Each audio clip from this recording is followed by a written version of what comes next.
আসসালামু আলাইকুম। সবাই কেমন আছেন? আশা করি ভালো আছেন, ভালো থাকবেন, সুস্থ থাকবেন, সেটাই চাই। তো আজ একটা ছেলেদের অনেকটা কষ্ট হয়, রান্না করে নিজে খেতে হয়, এটা সঠিক। কিন্তু প্রবাসে একটা মেয়েদের যেরকম কষ্ট সেরকম কষ্ট নাই। প্রবাসী যত কষ্ট করে রান্না করে খাওয়া করুক না কেন, কেউ বলার কেউ থাকে না। কিন্তু একটা মেয়ে ছেলে অনেকটা কষ্ট, অনেকটা বেশি, প্রবাসের 3 গুণ কষ্ট একটা মেয়ের হয়, কিন্তু ওরা বলতে পারে না। তারপরেও এত পরিশ্রম হওয়ার পরেও ওনারা অনেক মায়েরও খেতে হয়, কিছু কিছু মেয়েকে মায়েরও খেতে হয়। একটু ভুল হলে অনেকটা ভুলের সংশোধন দিতে ওনার জীবনও দিতে হয়, এরকম অনেক কিছু হয়। কিন্তু প্রবাস নাম কষ্টর নাম, এটা বাস্তবা। কিন্তু একটা মেয়ে সমান কষ্ট প্রবাসের হতে কখনো পারে না, এটা বাস্তব। কারণ এটা আমি জানি, কারণ বিদেশে আমি আছি অনেক, আমি প্রায় 12 বছর ধরে আমি কাজ করছি। আমি কিছু হলো জানি প্রবাসের ব্যাপারে, প্রবাসের কেমন কষ্ট কেমন কি সম্পূর্ণ জানি। কিন্তু আমি হিসাব করে যোগ করে দিয়েছি, একটা মেয়ের 3 ভাগও কষ্ট ছেলেদের নাই। কারণ ছেলেদের 1 ভাগ আর মেয়েদের কম করে 90% হবে, 90% হবে ওদের। এরকমই বর্তমানে বাস্তবিক ঘটনা এটাই। তো কিছু কিছু ভিডিও ভাইরাল হয়, এই কারণে আমরা ভাবি না প্রবাসী জীবন অনেকটা কষ্টর, কিন্তু না, এটা ভুল। প্রবাসের কষ্ট এত না যতটা কষ্ট মেয়েদের আছে।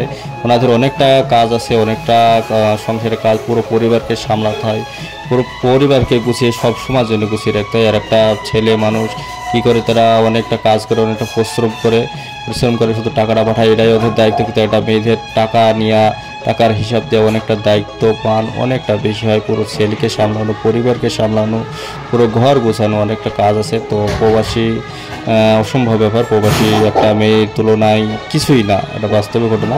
কিন্তু প্রবাসী যতই কষ্ট হোক, কিন্তু সেই কষ্টটা যেরকম আমরা ভাবি, কিন্তু সেরকম কষ্ট প্রবাসী কিছুই নাই। কারণ প্রবাসীর ব্যাপারে আমি অনেক মেয়েদের কষ্টটা সামনে আনে না, তাই হয়তো সামনে আসে না, কিন্তু ছেলেদের সামনে আসে সবসময়ের জন্য। প্রবাসে থাকে, অনেকটা ভিডিও ভাইরাল হয়, সেই জন্য আমরা হয়তো ভাবি না প্রবাসী ছেলেদের অনেকটা কষ্ট, কিন্তু সেটা আমার কথায় যদি কোনো ভুল টরি হয়ে থাকে আর কোনো আমার কথায় যদি কোনো কেউ ব্যথা পায়, তো আমাকে মন থেকে কি ক্ষমা করে দেবেন, ঠিক আছে? তো যাই হোক, আমি যতটুকু জানি সেতটুকু বললাম।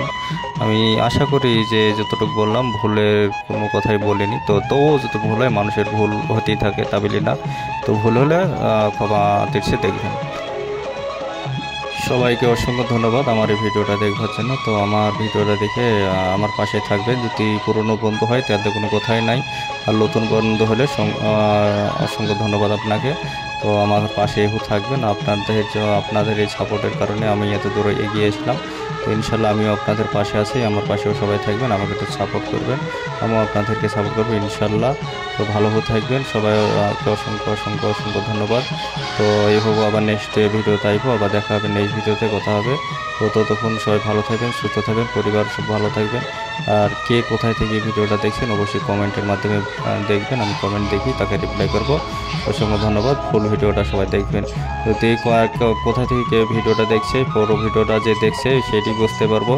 যদি হচ্ছে কে কোথা থেকে ভিডিওটা দেখছেন, সেই কমেন্টটা দেখার পরে আমি বুঝতে পারবো যে এটা ফুল ভিডিও সে দেখেছে। সে বলেছে যে আমি বাংলাদেশে থাকি, কি ইন্ডিয়ায় থাকি, কি ঢাকায় থাকি, কি সৌদিতে থাকি, কি কুয়েতে থাকি, কি কাতারে থাকি, সম্পূর্ণ আমি বুঝতে পারবো ফুল ভিডিও কে দেখেছে। তো যাই হোক, কে কোথা থেকে দেখছে অবশ্যই কমেন্টের মাধ্যমে বলে দেবেন, তাহলে আমি বুঝতে পারবো ভিডিওটা কে দেখলেন আর কে দেখলেন না। Thank you.